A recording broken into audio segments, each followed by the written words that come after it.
Hi friends, good evening. So என்னடா கையில் 2 வச்சிட்ருக்கேன்னு பார்க்குறீங்களா? இது என்னென்னு உங்களுக்கு தெரியும், டாட்டாய்ஸ். இது வந்து நீங்கள் ரேபிட் நினச்சிக்கோங்க, என்கிட்ட ரேபிட் இல்லை. ஓகே, ஸோ இப்போ என்னென்னா, இந்த டாட்டாய்ஸ் அண்ட் ரேபிட் கதை எல்லாருக்குமே தெரியும். இந்த டாட்டாய்ஸும் ரேபிட்டுக்கும் எங்கே போச்சு? ரேஸுக்கு போச்சு. இப்போ நம்ம எல்லாம் என்ன பண்ணிகிட்டு இருக்கோம்? அதே மாதிரி ரேஸை தான் ஓடிட்டுருக்கோம். எனக்கு ஒரே ஒரு டவுட் என்ன இந்த சொசைட்டியில் அப்படின்னா, டாட்டாய்ஸ்க்கும் ரேபிட்டுக்கும் எதுக்குங்க ரேஸ் வைக்கணும்? இந்த ரேஸில் வின் பண்ணி டாட்டாய்ஸ் என்ன கண்டுச்சு, ரேபிட் என்ன கண்டுச்சு? எனக்கு தெரியல இதனால என்ன ஒரு யூஸ்ன்னு. அந்த மாதிரி தான் நம்ம இப்போ ஒரு ரேஸில் ஓடிட்டுருக்கோம். இன்றைக்கே ஜெயிக்கணும், இன்றைக்கே பட்டமா, இன்றைக்கே நான் அது என்ன சொல்கிறது, ஒரு குழந்தை வந்து படிக்க முடியல அப்படின்னா அந்த குழந்தைய வந்து நம்ம என்ன சொல்கிறோம், அவள் வந்து she is not able to study, அவள் வந்து படிப்பில் கம்மியாக இருக்கா அப்படின்னு சொல்லிட்டு வி ஆர் சப்ரெஸிங் ஹர்.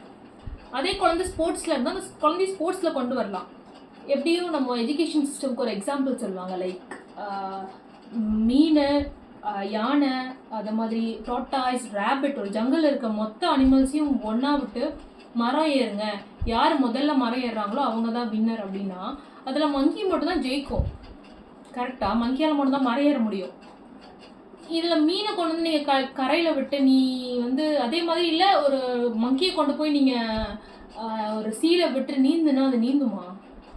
இதெல்லாம் எதுக்குன்னு எனக்கும் புரியலை. இந்த ரேஸில் அஃபெக்ட் ஆகிறது யாருன்னு பார்த்தீங்கன்னா, ஒரு பர்சனும் தன்னை ஃபெயிலியராக நினச்சிக்கிறாங்க. ஸோ இங்கே யாருமே ஃபெயிலியர் கிடையாது, இங்கே யாருமே சக்ஸஸ் ஆனவங்களும் கிடையாது. ஒரு தடவை ஃபெயில் ஆனால் தப்பும் கிடையாது. இப்போ என்ன, இப்போ நான் ஒரு விஷயத்தை காம்படிட் பண்ணுறேன், நான் ஃபெயில் ஆகிட்டேன், அதனால என்னங்கிறேன், ஆமாம் நான் ஃபெயில் ஆகிட்டேன், இட்ஸ் ஓகே ஃபார் மீ. நீங்கள் அதை தப்பாக எடுத்துக்கிறீங்கன்னா அது உங்களுடைய கண்ணோட்டம். நான் இந்த ஃபெயிலியர்லேருந்து என்ன கற்றுக்கிட்டேங்கிறது தான் என்னோட இது. நான் 4 விஷயத்தில் ஃபெயில் ஆனால் மட்டும்தான் எனக்கு அதுலேருந்து வந்து என்னென்ன லெசன்ஸ் நான் கற்றுக்க முடியும்.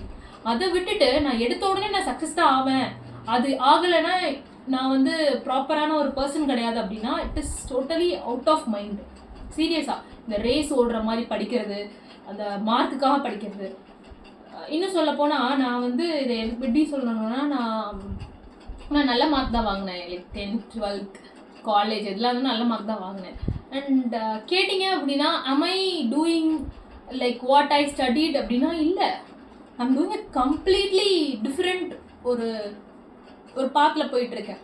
But if you ask like am I surviving? Yes, I'm surviving very well.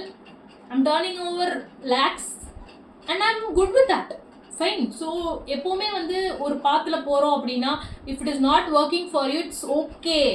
அதுக்காக உங்களே நீங்கள் தண்டிச்சுக்கணும்னு அவசியம் கிடையாது. If it is not working out, take the lessons from that, turn the path. அதை விட்டுட்டு லைக் யூ ஆர் அ ஃபெயிலியர்னு தயவுசெய்து நினைக்காதீங்க.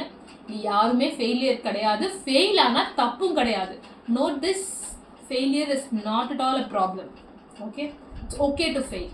அந்த ஒரு ஃபஸ்ட்டு ஸ்டீரியோ டைப்பை பிரேக் பண்ணி normalise failures. So it's okay to fail, learn from that, go ahead. லைஃப்பை நிறைய எக்ஸ்ப்ளோர் பண்ணுங்கள். தெர் இஸ் நத்திங் லைக் சக்ஸஸ்னு ஒன்றுமே கிடையாது. ஃபர்ஸ்ட் ஆஃப் ஆல் இதை அச்சீவ் பண்ணால் சக்ஸஸ்னால் அதுக்கப்புறம் மேலே எதுவுமே இல்லையா? இருக்குல்ல. So you going to explore things. லைஃப்பில் எக்ஸ்ப்ளோர் பண்ணுறதுக்கு நிறையா இருக்குது. So don't fall into a prey for success or failure. Go and explore your life and all the best. Thank you.